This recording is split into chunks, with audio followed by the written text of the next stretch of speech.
Welcome to the Forgotten Narrator. They say the Eldar were the most gifted race in the galaxy, artists of the soul, weavers of light, and dreamers who could bend reality itself. Their cities sang, their thoughts sculpted wonders, and their hearts burned with the fire of immortality. But somewhere beneath that beauty, there was a rot no one wanted to name. A quiet decay, velvet-lined and perfumed, that spread in whispers and sighs. The tragedy of the Eldar is not just that they fell, it's that they chose to. For all the cataclysmic events in Warhammer's long, brutal history, none strike as deeply as the birth of Slaanesh. It wasn't a war, a betrayal, or a plague that brought this god into being. It was a civilization so perfect it devoured itself in search of meaning. And maybe, just maybe, that was the point all along. Before the fall, before the Eye of Terror tore open reality, before the name Slaanesh was whispered in dread across the stars, there was only the unchallenged glory of the Eldar. Their empire did not sprawl across the galaxy, it danced through it. Planets were not conquered, they were harmonized. Stars were not studied, they were sung to. The Eldar were not just technologically advanced, they were existentially evolved. And that was the beginning of the problem.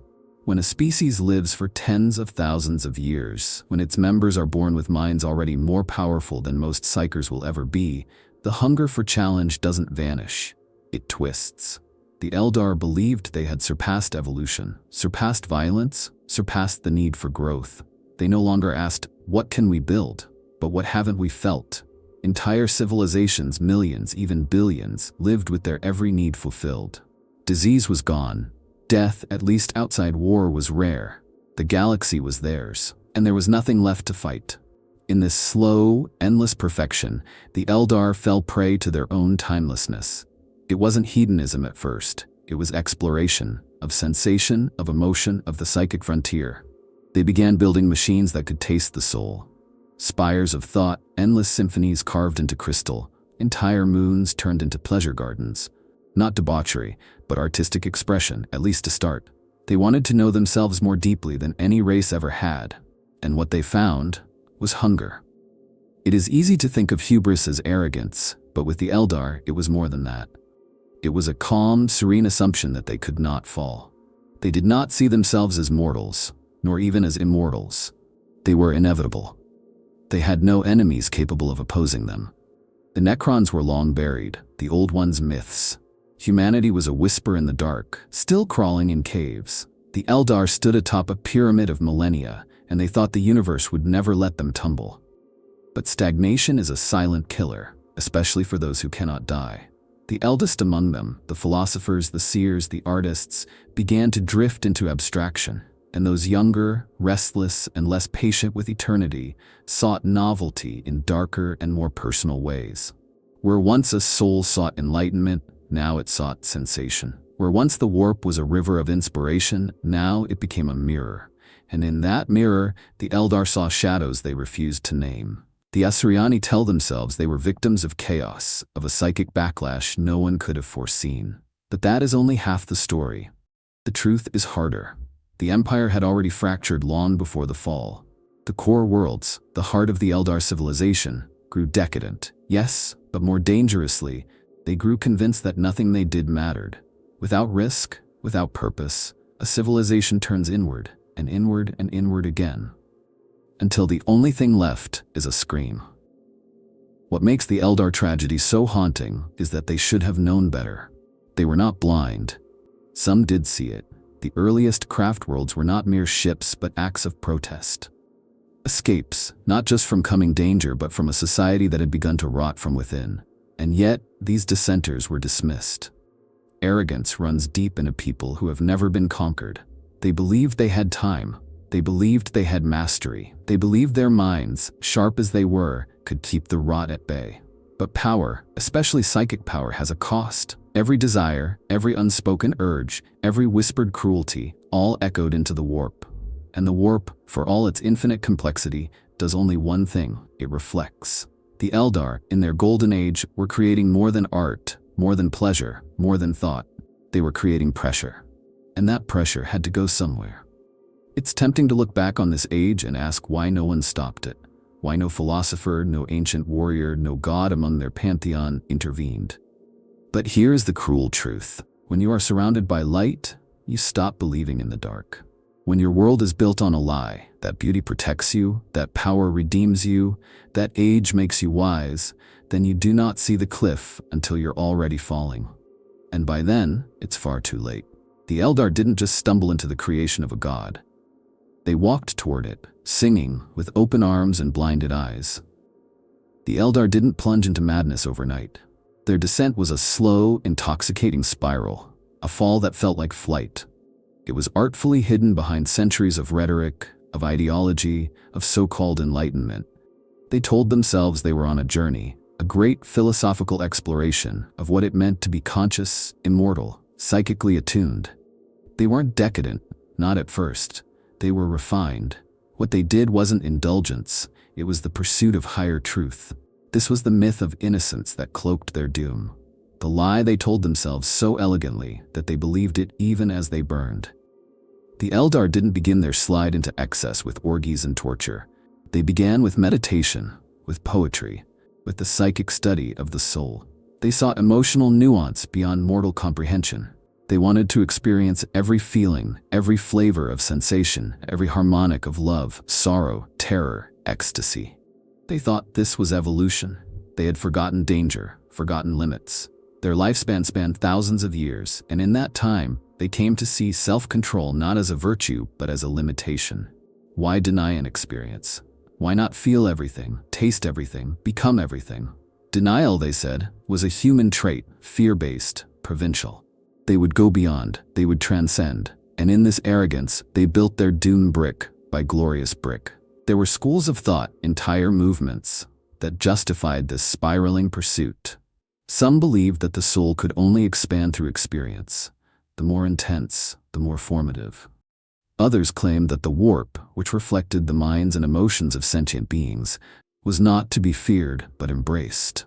That their emotions were a canvas, their lives a brush, and the warp itself the masterpiece they were painting. The idea that they were feeding something darker never crossed their minds, or if it did, they laughed it off. And they laughed often. Their philosophers became entertainers, their prophets became indulgent visionaries. There were temples where devotees would lie in trance for centuries, dreaming psychic dreams crafted by artists of the mind. There were rituals in which emotions were extracted, distilled, and shared. Imagine the distilled grief of a dying lover, passed like a wine goblet. The rage of a warrior, transformed into a psychic drug. They were not just exploring experience, they were manufacturing it. To many Eldar, especially those born into the height of this culture, there was no question that this was the ultimate good. If the soul could survive death, and for the Eldar that had been long believed, then why not enrich it? Why not carve it full of memories and sensations so vibrant they would echo through the webway forever? Pleasure was not an end in itself. It was the mechanism through which they believed they were becoming gods. And yet, even as they spoke of transcendence, they grew afraid.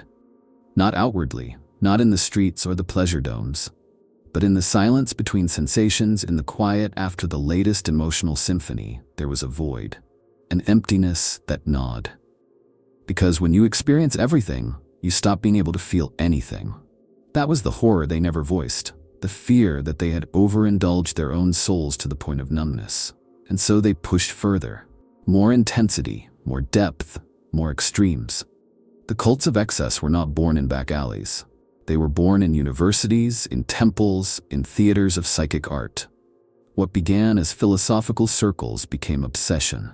What began as emotional experimentation became ritualized degradation. They sought terror not as a punishment but as a tool to feel. Pain was welcomed because at least it was real. Death was ritualized because it promised a spark of clarity in a life drowned in abstraction. And then, somewhere along the way, they stopped pretending. Or rather, they didn't need to pretend. Because by then, the slide had accelerated past the point of self-awareness. They were already gone. They had built palaces of flesh, towers of screaming crystal, worlds that bled. They no longer used words like decadence or morality. They unmade those words, rewrote their meanings. And the few who remembered, the ancient ones, the mourners, the poets who still had clarity, were silenced. Not by violence, but by ridicule. What need had the gods in making for the guilt of the past? The myth of innocence is the most tragic part of the Eldar story, because they were not evil. They did not mean to birth a god of torment and pleasure. They thought they were exploring the limits of being. They thought they were enriching their race. They thought they were evolving. But in truth, they were hollowing themselves out, peeling back layer after layer of conscience until only hunger remained. And the warp? It watched, it listened, it took their symphonies of sensation, their experiments of soul, and it built something new. A mirror, terrible and perfect. The last masterpiece of the Eldar's golden age. A god, a scream, a hunger that would never end. They called her She Who Thirsts. But she was their child, born not of evil, but of a civilization that forgot the cost of feeling everything. The Eldar were not just psychically active, they were psychically dominant. Their minds didn't just touch the warp, they shaped it. For other species, the warp was a storm, unpredictable and dangerous. For the Eldar, it was a garden, a place of thought, emotion, reflection, and spiritual artistry. Every Eldar soul resonated with the immaterium like a tuning fork, sending ripples of feeling and memory across the veil. This was their gift, and their curse. What many forget is that the warp is not just a mirror of emotion. It's a realm where thought becomes form, where emotion becomes entity. The warp doesn't simply reflect what you feel, it magnifies it, mutates it, and builds it into something alive. For a race as psychically attuned as the Eldar, every act of joy, cruelty, ecstasy, or despair didn't vanish when it ended. It echoed, it accumulated, and over time, it began to gestate. The pre-fall Eldar were the most psychically expressive race in the galaxy. Their emotions were not simple flickers, but radiant storms. An Eldar's love could light up the warp like a beacon. Their sorrow could form rivers of psychic resonance. Their rage could boil oceans of raw psychic energy. But as their society grew more obsessed with intensity, their emotional expressions became darker, more complex, more dangerous. And the warp felt every second of it. Imagine the combined psychic pressure of trillions of souls, all pouring their most intense, abstract, and unrestrained experiences into a single immaterial dimension. Now imagine those experiences beginning to interact, to congeal. The warp is not passive, it is not empty, it reacts, it builds, it remembers. Over millennia, the feelings of the Eldar, their pursuit of perfection, their desire for sensation, their terror of emptiness, began to attract and coalesce. Like gravity forming a star, the emotional gravity of the Eldar began to shape something that had never existed before. Even before Slaanesh had form, she had presence. There were rumors among the seers of strange currents in the warp, of a psychic pressure building just beyond perception. Some spoke of whispers in the soul, dreams filled with color and light and screaming pleasure. But they were ignored, because at that point, the Eldar no longer feared consequence. They had forgotten that the warp listens. They had forgotten that their gods, their myths, their very beliefs had already shaped warp entities before. The laughing god, the war god, the forge god. They had made gods before. Why would it be different now? But it was different. Because Slaanesh was not born of a single idea or a shared myth. She was born of pure, unfiltered emotion, unshaped, unbound, and unrestrained. The Eldar didn't carve her into being like they had with their pantheon. They bled her into existence. Every act of excess, every song of obsession, every death from overindulgence was a tithe, a contribution to a growing, unborn presence. A god not of belief, but of feeling. The purest, most dangerous kind of warp entity. And here's where the horror deepens. Because the Eldar were not entirely unaware. Some Farseers felt the shift. Some spoke of shadows forming in the depths of the immaterium. But their warnings were drowned in laughter, dismissed as fear-mongering. When you live for thousands of years, you come to believe that history bends to you, not the other way around. They thought the warp was their canvas. They never realized it was becoming their judge. The psychic resonance of the Eldar created harmonies so complex and beautiful that they became addictive, not just to the Eldar, but to the warp itself. The immaterium is shaped by sentience, and the Eldar were magnificent. Their dreams were opera, their nightmares art.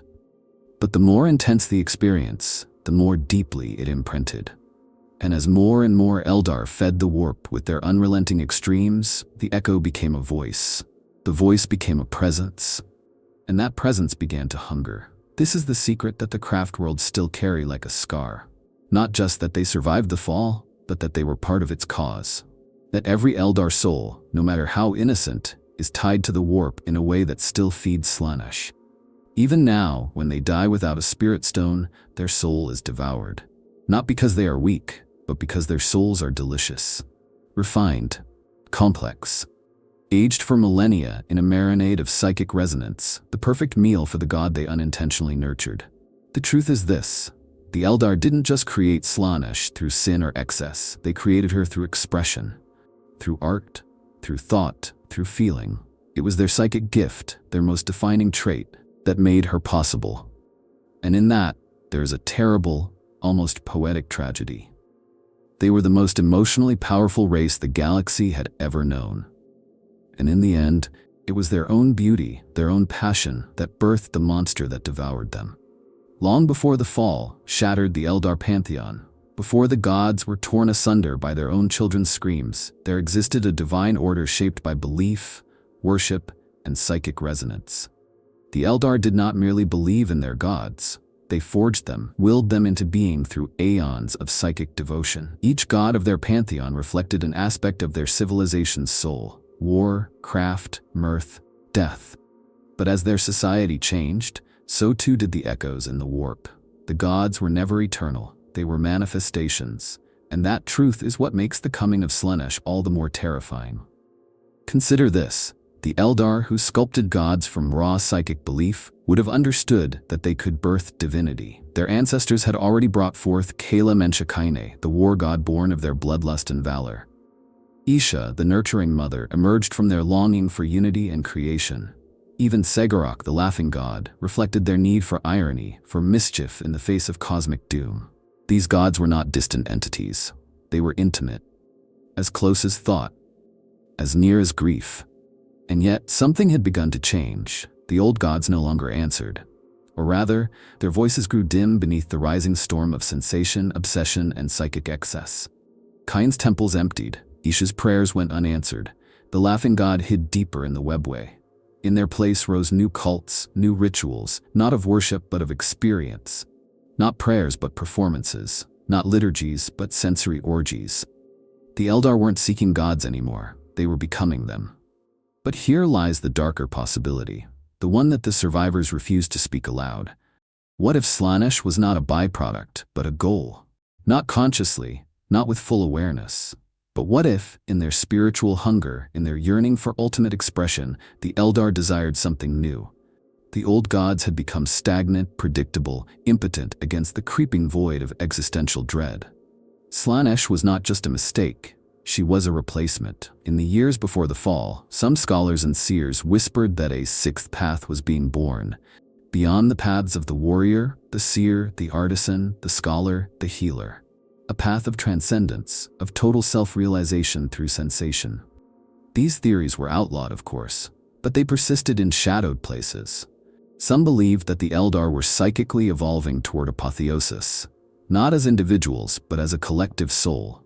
A shared awakening. Slaanesh was the embryonic form of this destiny, the sum of their longing. Think of what a god like Slaanesh truly represents. Not just pleasure. That's too shallow. She is the god of perfection, of obsession, of the desire to be complete. Every artist who poured their soul into a sculpture, every lover who lost themselves in another, every mourner who clung to grief for 1,000 years, they were all feeding her. Not with corruption, but with devotion, with need. And unlike the old gods, Slaanesh did not require temples. Her church was the soul itself. Her hymns were the gasps, the screams, the sobs of a billion Eldar chasing the edge of sensation. They weren't praying to her. They were becoming her, piece by piece, act by act. And when she finally stirred in the warp, it wasn't as an invader. It was as a culmination. The Eldar believed they could walk the line forever, that they could create without consequence, feel without limit, transcend without judgment. But the warp does not forgive. It reflects, magnifies, gives form to what lies beneath. And beneath the shining cities, beneath the crystal towers and psychic operas, there was a secret. They had grown bored, weary, hollow. They didn't just want new experiences. They wanted to burn, to feel again, even if it meant the end. And so, as the old gods faded, as the path of excess became the only true religion, Slaanesh just stayed in the crucible of their perfection. A god not of law or nature, but of their unspoken desire. To dissolve, to lose themselves, to end the endlessness. They thought they were reaching for divinity. They were, in a way. But they forgot that divinity in the warp comes with a price. In the end, the Eldar created a god because they needed one. Not to lead them, not to love them, but to consume them. To release them from the unbearable weight of being eternal. Slaanesh was not their accident. She was their prayer answered. Their masterpiece. Their final, perfect god. When the rot of obsession finally seeped through every seam of Eldar civilization, it did not go unnoticed. Not entirely. Hidden within the deeper folds of their society were those who watched, who whispered, who knew. Some were farseers. Ancient, half-forgotten oracles who no longer spoke in courts, but drifted like ghosts through the webway. Others were scientists, artisans of the soul, experimenters who stumbled too close to truths they were not prepared to hold. And a few were something else entirely. Beings whose minds had stretched so far across time and space that they no longer thought in words, only patterns, warnings, visions. They felt it coming, but no one would listen. The Eldar are masters of the webway. That impossible lattice of hidden paths and forgotten dimensions. For most of their kind, it was a highway. A means of traveling between stars, hidden from the perils of real space and the dangers of the warp. But for the few who truly understood it, the webway was a womb. A place older than the gods. A structure left behind by the old ones, laced with secrets, protections, and barriers. Both physical and metaphysical. And within its deepest folds, some among the Eldar sought refuge. The early craft worlds were not designed as arcs for exploration. They were escapes, they were acts of desperation, built by those who knew that something ancient was stirring in the soul of their people. Entire sects began to flee, quietly, abandoning the core worlds, taking with them art, memory, culture, and warnings. They built ships, large enough to become worlds. They sealed them with runes, cloaked them with psychic veils. They created paths, not just physical but spiritual, ways of life meant to contain the soul. It was not just flight, it was penance. Among the seers of this hidden exodus, there were prophecies, cryptic fragments, encoded in light and song and warp echoes. They spoke of a child not yet born, a scream that would break the stars. They named her not as a goddess, but as a mirror, the face of a race that had forgotten itself. These seers were dismissed as mad, heretics, art destroyers, but they continued. And among their greatest projects was the sealing of the inner webway. There are tales, half-remembered, always denied, of structures deep within the webway, built to contain something. Not Slaanesh, not yet, but the pressure of her becoming. These were psychic dams, reality anchors, mind forges that sought to take the rising tide of obsession and divert it, not to stop the fall, to delay it. To weaken the birth of the coming god, to prepare for the worst. One such theory suggests that the fall would have come centuries earlier if not for these containment efforts. That the sheer psychic pressure of the Eldar's excess was building to such a fever pitch that reality itself should have collapsed. But someone, slowed it. Perhaps it was the Old One's final fail-safes buried in the webway. Perhaps it was Segorok. Perhaps it was the effort of these lost seers. But for a time, the storm was held. Yet even among those who fled, there were divisions. Some believed the Eldar had to be saved. Others believed they had to be punished. Still others, in a chilling twist, believed that Slaanesh's coming was destiny, that her birth would wipe the slate clean, and from that annihilation, something purer could rise. There are even whispers of a cult, hidden among the proto-craftworlders, who worship the unborn god, not in madness, but in reverence. They saw her as the final evolution of the Eldar soul. Terrible, yes, but true. The craftworlds themselves reflect this legacy of fear and guilt. They are not merely cities in space, they are monasteries, tombs, moving confessions of a race that tried to flee its own reflection. Every path is a wall, every ritual a lock. The rigid structure of craftworld life is not discipline for discipline's sake. It is a prison, built not to hold bodies but to contain souls. Because deep down, the Eldar know that the moment they forget, the moment they relax, the echo of their past will rise again. Some say the earliest farseers made bargains. that they offered parts of their own souls to delay Slaanesh's awakening, that they laced the webway with traps not for daemons, but for memories, that they sacrificed entire worlds in psychic fire to burn away the paths of obsession before they could become permanent. These stories are never confirmed, but the psychic scars across the galaxy speak volumes. And yet, in the end, all of it failed. The pressure became too great. The barriers cracked, and Slaanesh was born not with a whisper but a scream that turned stars into ash. The webway projects, the hidden warnings, the prophecies, they were not enough. But they prove one terrible truth. The Eldar were not blind. They knew, or at least enough of them did. Enough to build lifeboats. Enough to feel the tremor in the soul of their people. Enough to try and fail and flee. What remains is the memory of those efforts. The craft worlds drifting in silence, haunted not just by loss, but by guilt. Because they were not just survivors. They were the ones who knew. They watched their race tumble toward the edge, and realized too late that the fall was not a stumble, but a leap.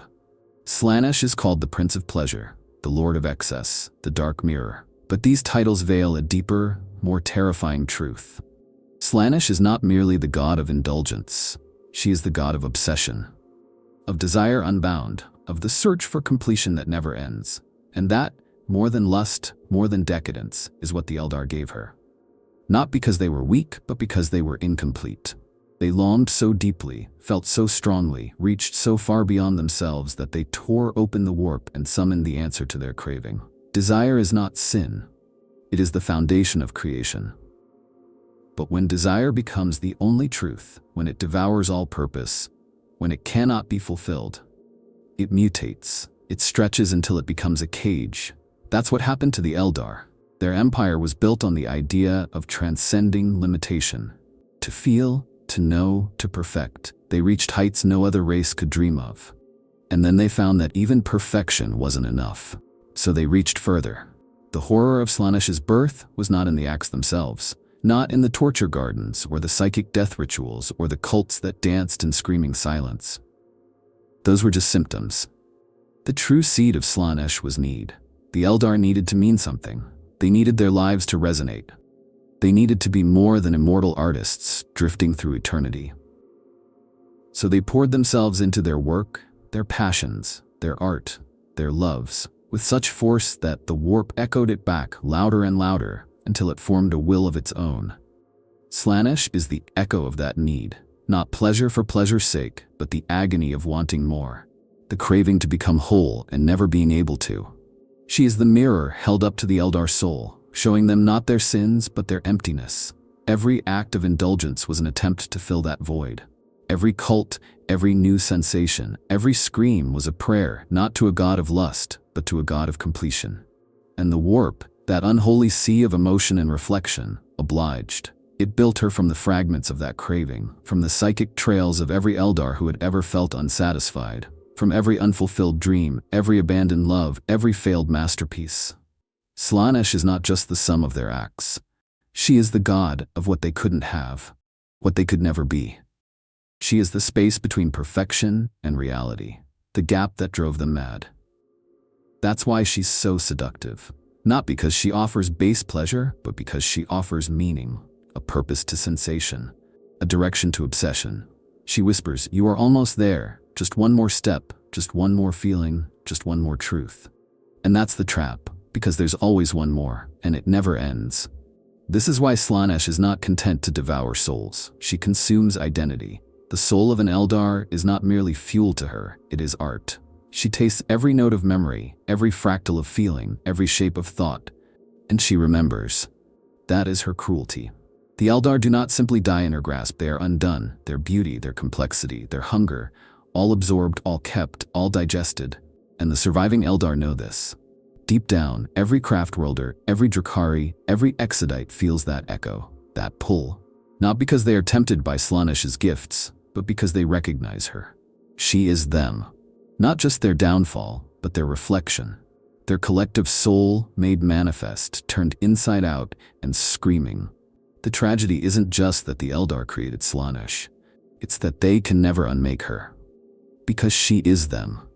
She is the culmination of their psychic legacy, their emotional art, their spiritual hunger. To destroy her would be to destroy part of what made them Eldar. And so they are trapped, eternally dancing on the edge of obsession, building walls to hold back their own reflection. This is why even their greatest victories feel hollow. Why every step forward is shadowed by guilt. Because they know that the god they fear was never imposed upon them. She was born from love, from beauty, from longing. Slaanesh is not an alien thing. She is familiar, intimate, terrifyingly right. And in the silence between battles, between rituals, between lives, they feel her watching, smiling, waiting. To understand the weight of the Eldar's guilt, you have to feel what was lost. Not just the worlds, not just the trillions of lives, but the soul of a people. When Slaanesh was born, she didn't simply devour, she unmade. The psychic shockwave of her awakening wasn't a blast, it was an implosion. A tidal pull of such raw need and pleasure and agony that it dragged the spirits of the Eldar into her grasp like leaves in a storm. The core worlds were emptied in an instant. 1,000 suns screamed in the warp, and in that moment, an entire way of life died. The Eldar were not prepared for grief. How could they be? They had no myths for it, no rituals for mass extinction. Their culture had been built around continuation, legacy, perfection, not absence. And yet overnight they were reduced to fragments, scattered across the stars, broken into craftworlders, Drukari, Exodites, Harlequins. Survivors, yes, but never whole again. The fall was not a wound. It was an amputation. And in the silence that followed, all they had left was guilt. The craftworlders carry that guilt like a shroud. Every aspect of their life is shaped by it. Their rituals are not celebrations but containments. Their art is no longer indulgent but mournful, restrained. Their souls are encased in spirit stones, not as a symbol of honor, but as shields against the eternal hunger of she who thirsts. They fear death, not because it ends them, but because it delivers them back into her embrace. That is the true cruelty. Not just to live with the guilt, but to know that even death offers no escape from it. And yet, there is beauty in their suffering. A tragic, haunted beauty that echoes in their songs and architecture and warfare. The Eldar who survived the fall are not hollow, they are wounded. Every Farseer's vision, every warlock's chant, every howling banshee's scream carries the weight of a people who know exactly what they lost. They walk a razor's edge, balancing psychic control, emotional discipline, and ancestral memory, all to avoid feeling too much. Because feeling too much is what gave birth to Slaanesh. The Drukari take a different path. They do not suppress their hunger, they feed it. In the dark corners of Kamara, the remnants of Eldar civilization burn like cold fire. Torture, excess, cruelty, not as rebellion but as sustenance. The Drukari know that their souls would be devoured by Slaanesh if they faltered, so they offer her pain, fear, suffering, not their own, but that of others. It is a grotesque economy of survival. And yet, even here, beneath the horror, there is guilt. They mock the craftworlders, but they remember. They remember the golden age, they remember what they were.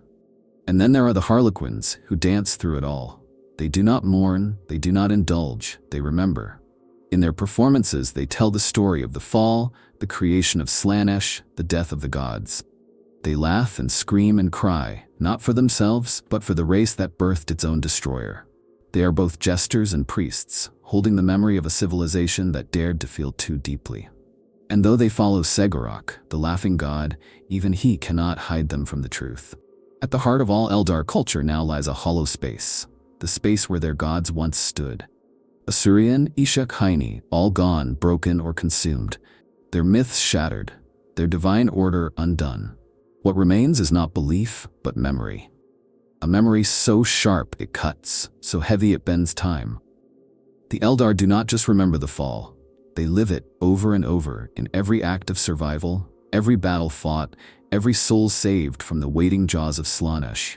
This is the real trauma, not the loss of life, but the loss of identity. The Eldar no longer know who they are. They are not what they were. They cannot be what they were, but neither can they forget. Their culture is a wound frozen in time, unable to heal, unable to die.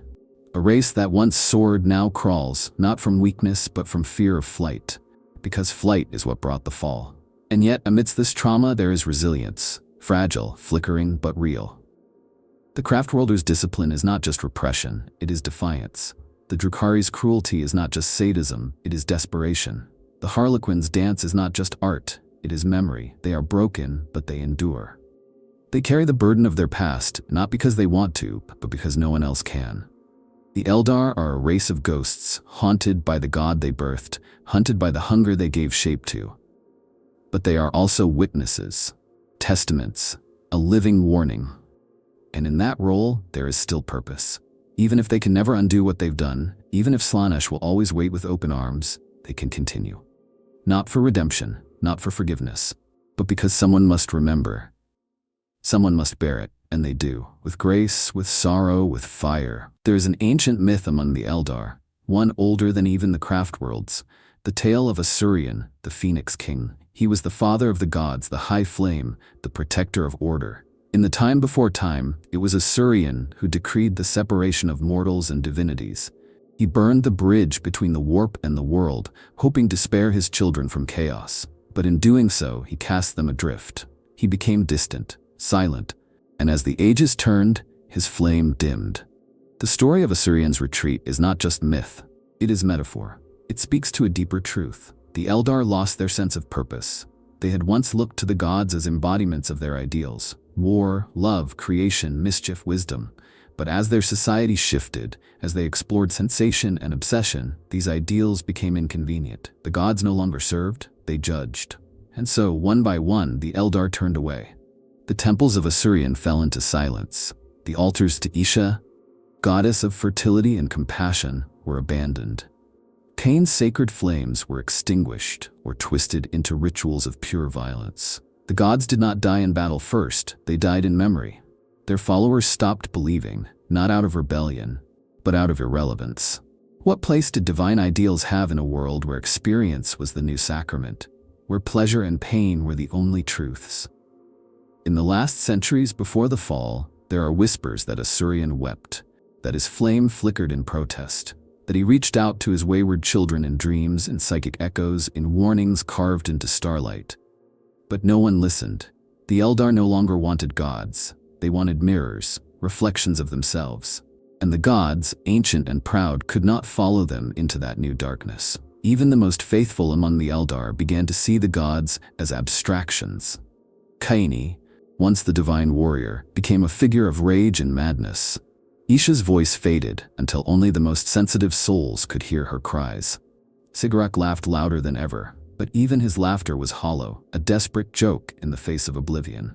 The divine structure of the Eldar, once a living, breathing pantheon, had become a decaying myth. And into that vacuum, something new would rise. Asurion's death is not recorded.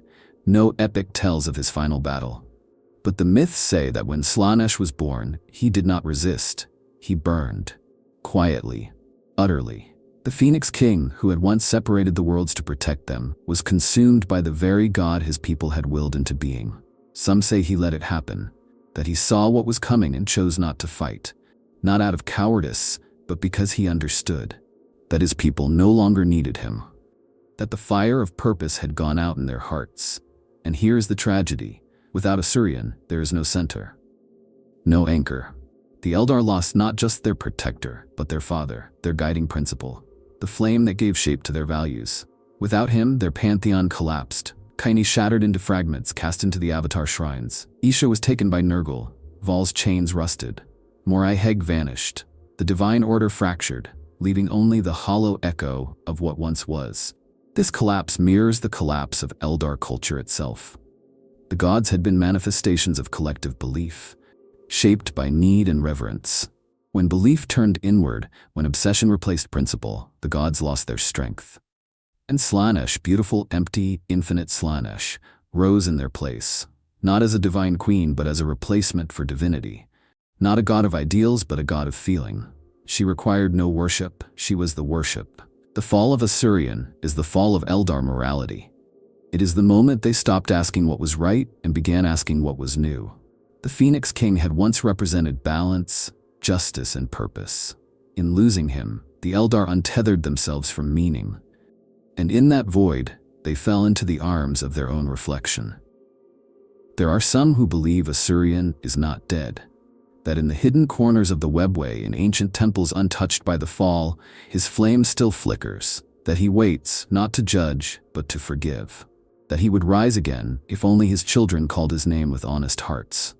But those hearts are few and their voices are faint, because to summon Asuryan again would mean confronting their own failure, their own abandonment of purpose, their own role in the death of their gods. And so his name is spoken only in mourning.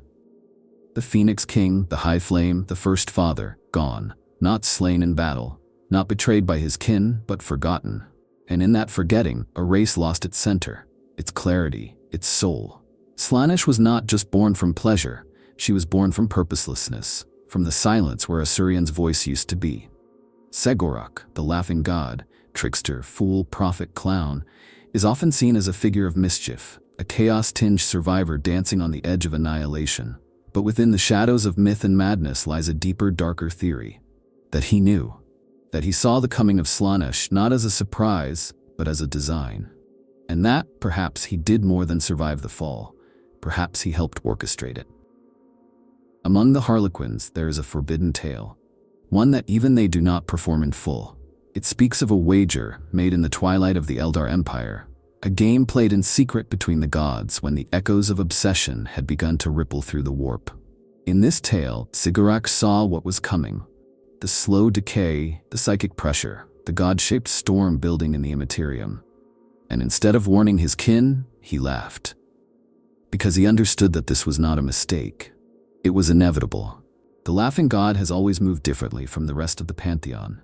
Where Asuryan imposed order and Kaini demanded war, Segorok reveled in the absurdity of fate. He thrived in the liminal spaces, the contradictions. He understood the warp not as enemy, but as stage. And when the Eldar began to crumble from within, he did not intervene. He watched, and perhaps he made his own plans. One theory, whispered among ancient Harlequins and half-mad Exodite oracles, is that Segorok struck a bargain. Not with Slaanesh, who was yet unborn, but with the possibility of her, with the future shape of the warp. He saw the ruin that excess would bring, but also the clarity it might leave behind. In this view, the fall was not a tragedy, but a purge. A cosmic joke with a punchline so sharp it would cut through the rot of the Eldar soul. In this theory, Sigurd sacrificed the old gods to birth something new. Not Slaanesh herself, but the survivors who would remember. The Harlequins, the Craftworlders, even the Drukari, each representing a shard of what the Eldar were, and a refusal to let that memory die. Perhaps, through pain and loss and madness, they would become something stronger, something true. And the laughing god, in his endless mirth, would be the guide through that madness. Consider this, Segorok alone escaped the fall. Alone among the pantheon, he vanished into the webway, untouched by Slaanesh's birth scream. He did not fight, he fled. Or perhaps, more accurately, he hid. In the myth, he dances through the cracks in reality, untouched, always a step ahead. But what if those cracks were prepared? What if he had built them in advance, knowing the shape of what was to come? And what of the Black Library, that hidden repository of forbidden knowledge, buried deep in the webway, guarded by Harlequins, and accessible only to the worthy? It contains secrets, not only of chaos, but of the fall itself. Knowledge so dangerous that even the Inquisition dares not tread too far. Is it merely a vault, or is it a monument? A ledger of the laughing god's bargain? There are those who claim the Harlequins serve Sigurd, not out of reverence, but out of fear. That behind his mask is a mind no longer comprehensible, a being who saw his people's annihilation and chose to let it happen. Because in that annihilation, there was purity. The cancer of decadence had grown too deep, only fire could cleanse it. And Slaanesh, monstrous though she is, was the match. This theory is not accepted. It cannot be.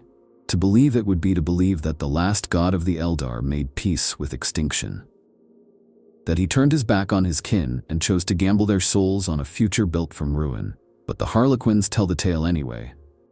Not as doctrine. As warning.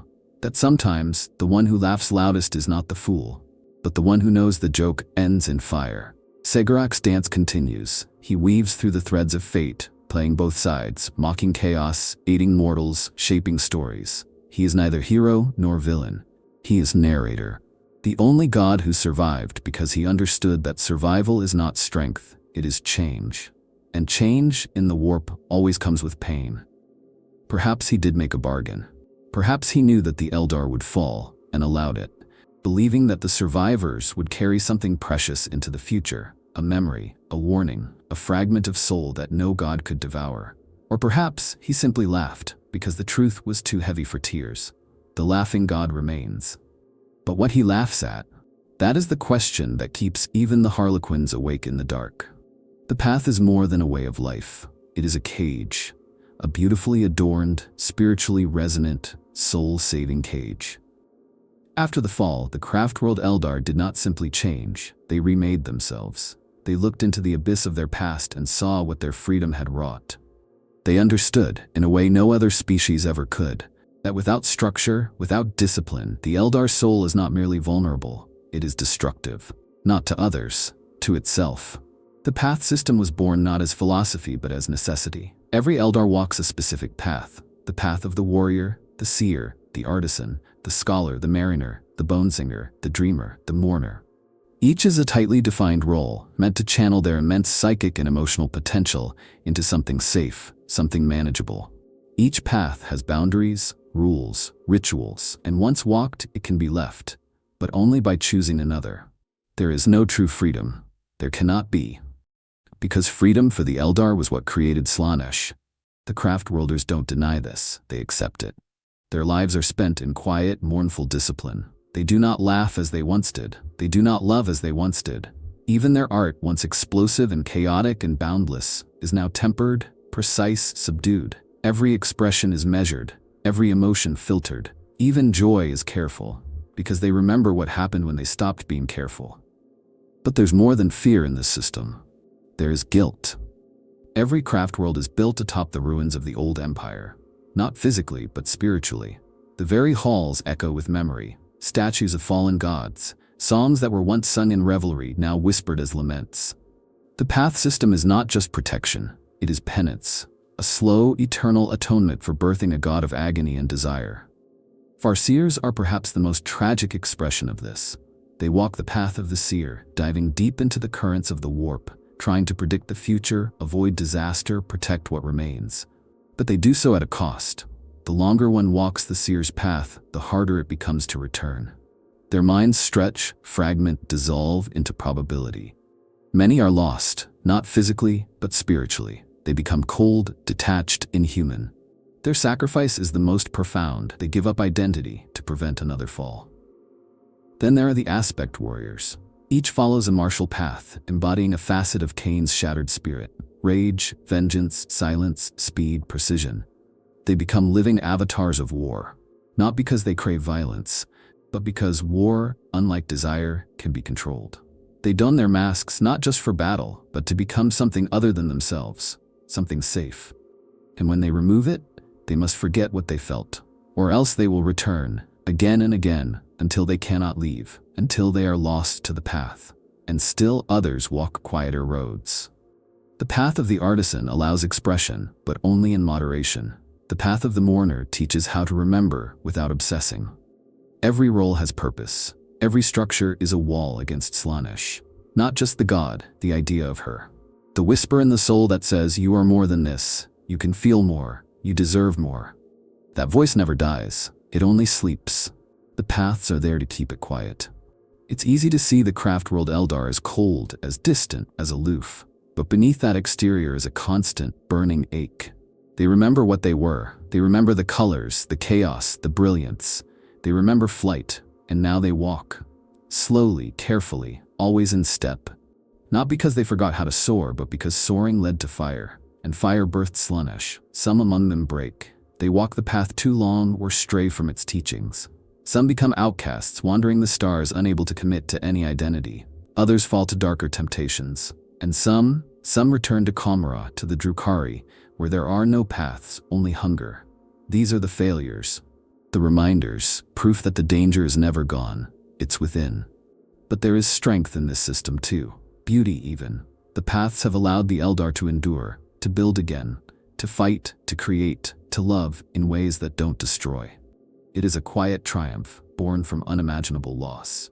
The craft worlds drift through the stars, solemn and proud, not as shadows of a once great race, but as its guardians, its living conscience. And maybe, just maybe, the paths are more than cages. Maybe they are roads, not away from the fall, but through it, toward something new, something healed. The Eldar will never forget what they did. They cannot. But in the silence of their rituals, in the stillness of their meditation, there is a hope that from guilt, from structure, from sacrifice, they might one day become more than survivors. They might become whole. Kamara does not pretend. It does not mourn, does not seek redemption, does not apologize. It simply is vast, cruel, magnificent. A wound in reality that festers with life. Here, in the deepest pits of the webway, dwell the Drukari, the Dark Eldar, the ones who did not run, did not repent, did not bend their necks to discipline or paths. They embraced the truth the Craftworlders fear, that Slaanesh is not their predator. She is their mirror. And in that mirror, they saw their true selves, and they smiled. To the Drukari, the fall was not a punishment, it was a cleansing. It stripped away pretense, removed the lies of virtue, of self-control, of spiritual enlightenment. What remained was raw, desire, cruelty, brilliance. They remembered the old ways, the core of Eldar being before it was shackled by guilt. And instead of fleeing from the hunger of she who thirsts, they made a pact with it. Not by bowing, by feeding. Slaanesh hungers for Eldar souls. That is the price of her birth. Every Eldar death without protection is a feast for her unending appetite. But the Drukari learned a secret, that suffering could be currency. That pain, fear, terror, especially when harvested from others, could stave off the thirst. The more torment they inflict, the longer they live. And so they built a culture upon agony, a paradise of exquisite horror. Not because they are mindless sadists, but because it is necessary, because it works. In Kamara, the artistry of pain is elevated beyond comprehension. Torture is not random brutality, it is an art form. They craft devices that strip a soul layer by layer. They sculpt fear like clay. They create suffering so refined it resonates in the warp like a symphony. Every scream is a hymn, every drop of blood a prayer. The Dark Eldar don't worship Slaanesh. They outperform her. They show her what it means to hunger and then deny her the feast. And yet, beneath this grotesque brilliance lies a deeper truth. The Drukari are not free. They are trapped in a cycle more vicious than any path. Their survival demands constant cruelty. If they stop, even for a moment, the thirst returns. Their souls begin to wither, and Slaanesh stirs. The Archons, the Homunculi, the witch cults, they are all addicts, slaves to a system that devours the universe to keep them whole. They mock the Craftworlders for their rigid control, but they are no less bound. Only their chains are made of flesh and agony. What separates them is honesty. The Drukari do not lie to themselves. They do not pretend they are good. They do not cry over the fall. They thrived in its aftermath. They built a society that reflects the Eldar's darkest truth, that they were never meant to be peaceful, that their beauty was always edged with hunger, that their souls were always too loud, too bright, too alive to be contained. This honesty gives them strength. They do not falter. They do not grieve. They revel. Their warriors are sharper, faster, more vicious than any Craftworld aspect.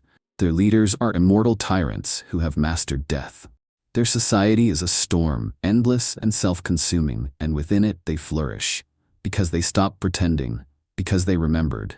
Yet there is tragedy here too. For all their power, the Drukari are spiritually hollow. They cannot create. They cannot grow. Their lives are circles, tighter and tighter, spiraling toward oblivion. They do not seek meaning, only sustenance. And the deeper one falls into Kamara, the less of the self remains. The Homunculi, ancient flesh sculptors who defy death, become things of nightmare. Not beings, but machines of suffering. Their memories stretch back before the fall, and yet they feel nothing, because they have given everything to survive. And still the Drukari endure. They do not fall to chaos, not truly. Because chaos demands surrender, and the Drukari refuse. They bend the warp's hunger to their will, twisting it, weaponizing it, even as it gnaws at their souls. They are not chaos worshippers. They are parasites on the very god they created. A blasphemy so complete it is almost holy. This is their heresy, that perhaps the Craftworlders are wrong, that perhaps the paths are not salvation, but denial, that the fall was not a punishment, but a truth, and that in embracing it, the Drukari found the one thing the rest of the Eldar lost: power. Twisted, cruel, fleeting, but real. Kamara stands as a monument to that truth, a city of lies that speaks only one message: This is who we are. This is what we made. This is what remains. There is no redemption. There is no escape. There is only the hunger, and how beautifully we feed it. What if the Eldar wanted it? Not consciously, not deliberately, not in whispers and cults and psychic conspiracies, but somewhere deeper, beneath reason, beneath memory, beneath the towering cities and soul music and psychic fire, in the collective subconscious of a dying people. What if they yearned for it all to end? No species lives as long as the Eldar without changing. But the Eldar didn't change. They perfected, refined, streamlined, stagnated. For tens of thousands of years, their empire stood unchallenged. Their artistry, their warfare, their philosophy, all unopposed, untested, unquestioned. They had no rivals, no great wars, no existential threats, and when life becomes endless and perfect, something breaks. They grew tired, not weak, never that, but bored. A deep soul-level exhaustion, the kind that no sensation could relieve. Every pleasure had been tasted, every emotion dissected, every dream dreamt. And in that stillness, in that eternal golden age, something began to twist. Not into evil, into entropy. The desire not for pain, but for release. So they began to push, to seek the edge, the unknown, the forbidden. Not because they craved corruption, but because they needed change. They sought extremes not out of vice, but desperation. And in doing so, they poured their longing into the warp. A longing not just for experience, but for annihilation. For an end to the unbearable weight of eternity. What if Slaanesh was not simply born of excess, but of death wish? A god not of desire, but of deliverance? Her birth scream wasn't just a psychic cataclysm. It was the answer to a prayer no Eldar dared to speak aloud. The prayer that said, "Let this be over. Let us burn. Let something new begin." The Craftworlders don't speak of this. The Drukari wouldn't care. The Harlequins, maybe they know. Maybe it's hidden in a dance, a joke, a silent moment between stanzas. The idea that the Eldar didn't fall by accident or by ignorance, but by will. That their souls, bright as suns, chose to be extinguished. And if that's true, what does it mean for what's left? The remnants of the Eldar are locked in cycles, of survival, of penance, of cruelty, of remembering, but none of them are free. They are still bound to the shadow of what they were. Still haunted by the echo of a god that reflects their innermost truths. The Craftworlders bind themselves in paths to avoid feeling too much. The Drukari drown in sensation to avoid feeling too little. The Harlequins laugh so they don't have to scream. And Slaanesh watches them all. Not as predator, not even as judge, but as offspring. She is what they wanted, deep down in the marrow of their race. She is the god of the moment after everything ends. The orgasm, the silence. The death of need. It's a theory that can't be proven, but it explains why no one stopped the fall. Why no mass rebellion rose. Why no psychic superweapon was unleashed. The Eldar were not caught by surprise. They were ready. Ready to shed their perfection. Ready to become something else, even if that meant dying. And maybe, just maybe, that's why the survivors linger. Not because they were spared, but because they hesitated. Because some part of them didn't want it to end, and now they bear the curse of remembering. They walk through a galaxy still echoing with the scream of a god they birthed. Not because they were evil, but because they were done. So what was the real reason the Eldar created Slaanesh? Not pleasure, not arrogance, not madness. They wanted to die, and in their death, they left behind a lesson the galaxy still hasn't learned. That perfection is not the end of the journey. It is the end of the will to journey. And when that will dies, what comes next is not peace. It is Slaanesh. If you've come this far through the tragedy, the theory, the horror, and the myth, thank you. If you felt something, if you saw the Eldar in a new light, if a spark of curiosity or sorrow stirred in you, then subscribe to the channel. There are more stories to tell, and more secrets still hiding in the stars.